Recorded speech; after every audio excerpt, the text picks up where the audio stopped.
Ma'am आगे बढ़ते हैं। आज के कुछ गेनर्स और लूजर लिस्ट की कैटेगरी भी है, वहां पर भी एक बार आपका व्यू जानना चाहेंगे। इसमें सबसे पहला नाम जो है वो फूना वाला फिनकॉप का है, और 4.5-5% की तेजी यहाँ पर है। 487 के आसपास में ट्रेड कर रहा है। और लगातार अगर हम देखें तो पिछले एक हफ्ते में 2-2.5% का मूव आया, पिछले 6 महीने में 20% का मूव आया, और एक साल में करीब 29-30% के आसपास का रिटर्न दे दिया है। क्या करना चाहिए मैम Yes. यहाँ से? और अपसाइड है अभी बाकी, या फिर धीरे धीरे अपना जो स्टॉप लॉस है उसको ट्रेल करते चलें? नहीं, इसमें अपसाइड और बाकी है। स्टॉप लॉस जरूर ध्यान में रखिए। फ्रेश लॉन्ग भी बनते हैं वैसे इसमें। कोशिश की हम्म। अगर इसमें एक मोमेंटम प्ले करना है शॉर्ट टर्म का तो भी प्ले कर सकते हैं। हम्म। स्टॉप लॉस अभी ये 487 पर है। स्टॉप लॉस रहेगा 440 का। टारगेट जो यहाँ पर इजी टारगेट की बात करूं तो 510 तो अचीवेबल है इजी। इसके बाद थोड़े से स्ट्रेच टारगेट अगर आप देखेंगे तो 570 का होगा, जो कि पुराना हाई के पास है। तो उस सेकंड टारगेट को चेस करने के लिए ट्रेलिंग कर सकते हैं। तो स्टॉप लॉस? फिलहाल इसमें फ्रेश बैंक की भी व्यू है, अगर करना है तो जो है उनके लिए 440 का स्टॉप लॉस ट्रेलिंग है। चलिए, तो पूना वाला फिनकॉप 440 का यहाँ पर आपको ट्रेलिंग स्टॉप लॉस लगाना है। ऊपर की तरफ अभी भी अपसाइड जो है बाकी यहाँ पर नजर आ रही है। मैम एडवेंट होटल्स में भी लगातार हम देख रहे हैं यहाँ पर तेजी देखने को मिली। करीब आज के दिन की अगर हम बात करें तो 4.5-5% की तेजी यहाँ पर है। 236 रुपये पर ट्रेड कर रहा है। मैम क्या करना चाहिए? मुझे एक बार स्क्रीन पर दिखा सकते हैं प्लीज? आप प्लीज। ओके ओके, एडवेंट, ठीक है ठीक ए है, D got it E N T. Got it got it. Hmm. Newly वाला था ये, ठीक है। right। देखिए इसमें जो आईपीओ के बाद इसमें अभी दो तरह से बात करना पड़ेगा, फ्रेश बाय या फिर जो आईपीओ में पहले से रखे हैं।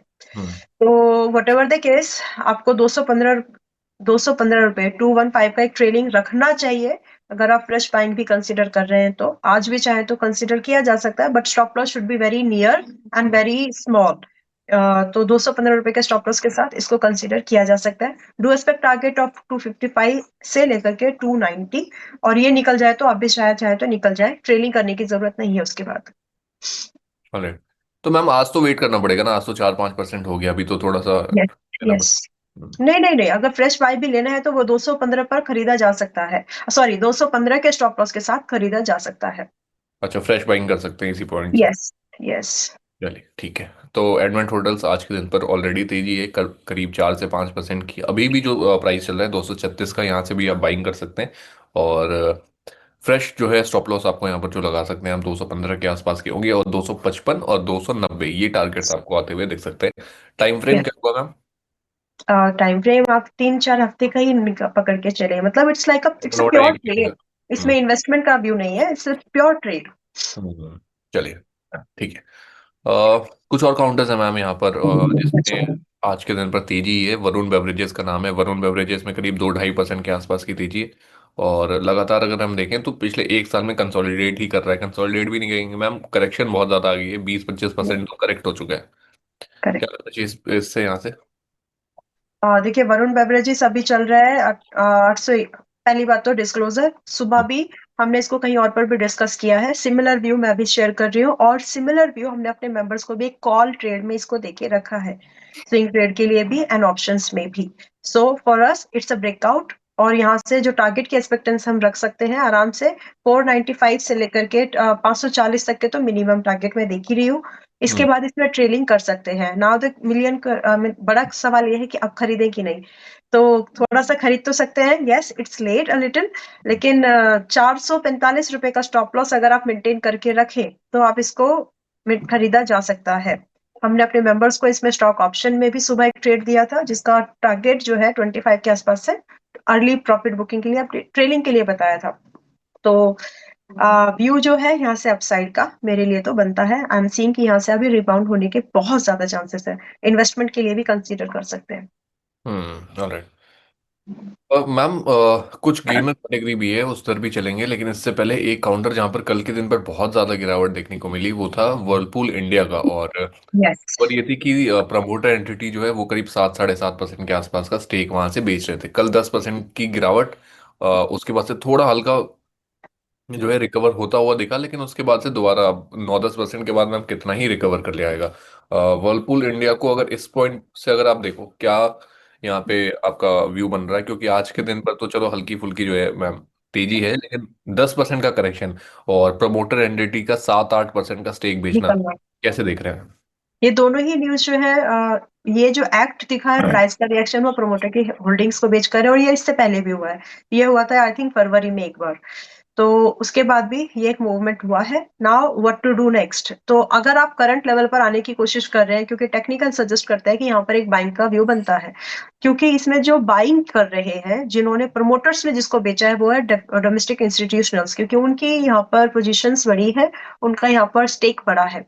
सो आई वुड से कि अगर आप इस करंट प्राइस पर, रिस्की है बट अगर आप इस करंट प्राइस पर आना चाह रहे हैं तो 1,000 रुपए का स्टॉप लॉस लगाइए, और कोशिश करके यहाँ पर लिमिटेड एक्सपोजर के साथ एक बार अटेम्प्ट कर सकते हैं, जिसमें कि टारगेट हम लोग 1140 से लेकर के 1180 तक देख पाएंगे।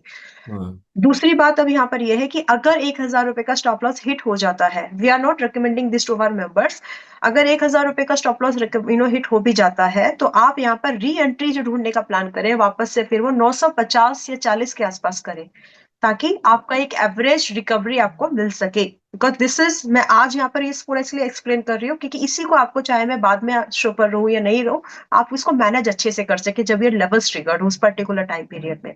तो नॉट। आप इसको इस तरह से अच्छे से मैनेज करके अगर चाहे तो एक बार ट्राई जरूर करना बनता है 1,000 के स्टॉप लॉस के साथ।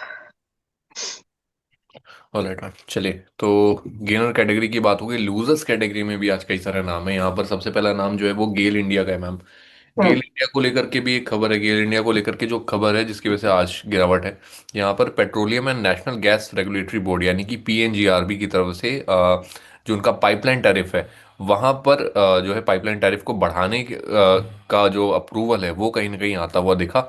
पहले करीब 58.60 के आसपास था, और अब इसे बढ़ा करके 65 रुपए के आसपास कर दिया गया है। गेल का जो है मांग थी उसे करीब 78 रुपीज के आसपास किया जाए।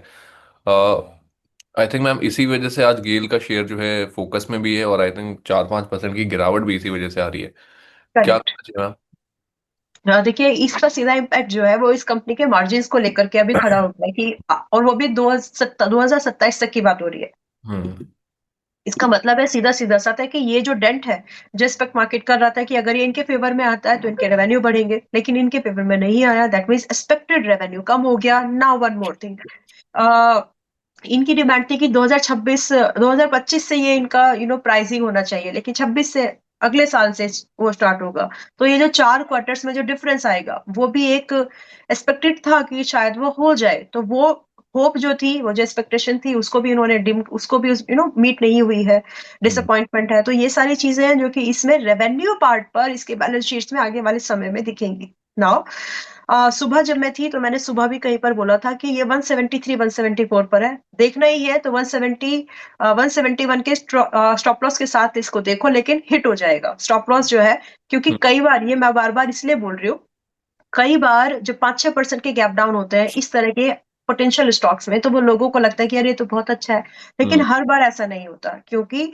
अगर एक सपोर्ट रेंज टूट गई है तो एक्चुअल जो सपोर्ट या वैल्यू प्राइस जो आता है वो काफी दूर आता है, और ये न्यूज बाय न्यूज आपको हम्म। समझना पड़ता है। यहाँ पर रिबाउंड होने के चांसेस मुझे नहीं लगता कि 155 से पहले होंगे, क्योंकि ये अभी जैसे एक्सप्लेन किया है, ये हम्म। इम्पैक्ट 2025 से जो इनकी बैलेंस शीट थी 2027 तक चलने वाला है। तो ये डिफरेंस बड़ा है, और ये ये बड़ा इम्पैक्ट इस पर रहेगा, इसीलिए वैल्यू बाइंग यहाँ पर 155 के आसपास आने वाली है। सो अगर आपने मुझे सुबह कहीं और सुना है, अभी भी 171 का स्टॉप लॉस है, बट अगेन वापस सेम लाइन, अवॉइड करें तो बेटर है, खरीद इस डिप को मत पकड़ो।